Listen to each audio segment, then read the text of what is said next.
Bread kalakand చేసే విధానం. మా వంటలు మీకు నచ్చినట్టయితే సబ్స్క్రైబ్ చేసుకోర్రి, లైక్ చేయండి, కామెంట్ పెట్టండి. ఇది మిల్క్ బ్రెడ్. మిల్క్ బ్రెడ్ అయితేనే టేస్ట్ ఉంటుంది. ఇవన్నీ సైడ్లే కట్ చేసుకోవాలి. అన్నీ కట్ చేసి పక్కన పెట్టేసుకోవాలి. 10-12 బ్రెడ్లు ఉన్నాయి. నేను పేర్చి చూసుకుంటున్నా 2 లైన్లు రావాలని. 2 ప్యాకెట్లు లీటర్ పాలు, ఫుల్ క్రీమ్ పాలు, అవి 1 లీటర్. మంచిగా పాలు మరగాలి. ఇప్పుడు పాలు మంచిగా మరగబెట్టుకోవాలి. పాలు మరిగినాక ఒక బ్రెడ్కు లీటర్ పాలు అయితే సరిపోతుంది.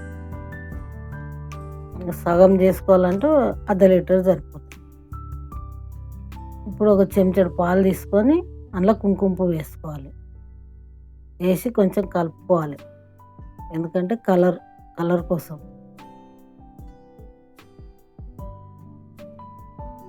ఇప్పుడు ఒక పెద్ద కప్పు పాలు తీసుకోవాలి.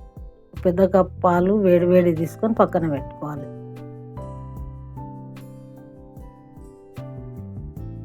ఇప్పుడు 4 చెంచాలు చక్కెర వేసుకోవాలి. పెద్ద స్పూన్, అది 4 స్పూన్ల చక్కెర సరిపోతుంది.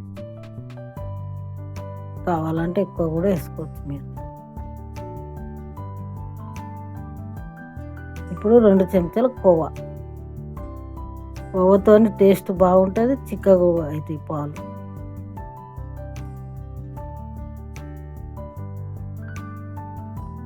వేసి చక్కెర కోవా మొత్తం కరిగేటట్టు కుంకుమ పాలు వేసేసుకోవాలి. మంచి కలర్ వస్తుంది. మంచిగా చెంచాతో కలుపుకోవాలి కోవా కరిగేదాకా.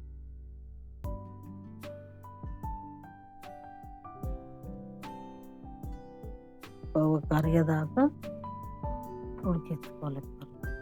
కరిగిపోయింది. ఇప్పుడు ఈ ట్రేలా మొత్తం సన్న వేసుకోవాలి. కింద మొత్తం అట్లా వేసుకోవాలి. ఎందుకంటే బ్రెడ్ పచ్చిగా ఉండకుండా.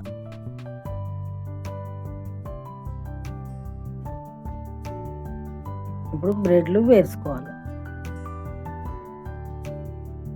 లెవెల్ చేసేసుకొని బ్రెడ్లు అన్నీ సమానంగా వేసుకోవాలి.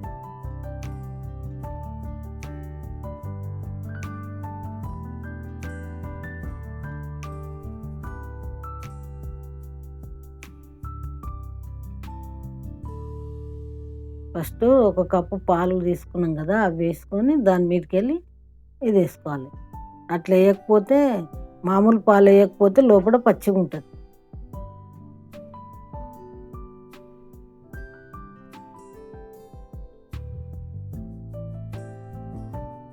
దాని మీదకి వెళ్ళి మళ్ళీ ఈ చిక్కడి పాలు వేసుకోవాలి.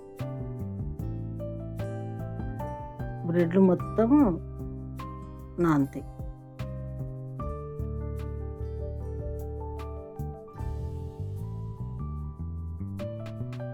మళ్ళీ 1 లేయర్ వేసుకోవాలి. మళ్ళీ సేమ్ మా ట్రే పెద్దగా ఉన్నది కాబట్టి నేను ఎక్కువ చేస్తున్నా. తక్కువ చేసుకోవాలంటే సగం బ్రెడ్తో కూడా చేసుకోవచ్చు.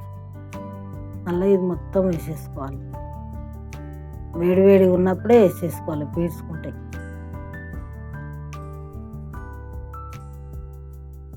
ఇలా మొత్తం వేసుకొని మొత్తం ఒక బ్రెడ్కు లీటర్ పాలు పడతాయి. ఇప్పుడు బాదం, పిస్తా మీదకెళ్ళి చిన్న ముక్కలు చేసి మీదకెళ్ళి చల్లుకోవాలి. మనం షాప్లో తెచ్చుకునే కలాకాండ్ లాగానే ఉంటుంది. దీని మీదకెళ్ళి సిల్వర్ పేపర్ పెట్టుకొని 1 గంట సేపు ఫ్రిడ్జ్లో పెట్టుకోవాలి. అట్లా పెట్టేసి 1 గంట ఫ్రిడ్జ్లో పెట్టాలి. గంట అయిపోయింది, తీసేసిన. ఇప్పుడు కట్ చేసుకోవాలి. ఏ షేప్లోనైనా కట్ చేసుకోవచ్చు. నేను ఇట్లా చక్కగా కట్ చేస్తున్నా. డైమండ్ షేప్లో కూడా కట్ చేసుకోవచ్చు. కట్ చేసుకున్నా. ఇప్పుడు ఒక్కొక్క పీస్ తీసుకోవాలి. తీసి ఒక ట్రేలో పెట్టుకోవాలి. బ్రెడ్ కలాకాండ్ రెడీ అయిపోయింది. సూపర్ టేస్ట్ ఉంటుంది.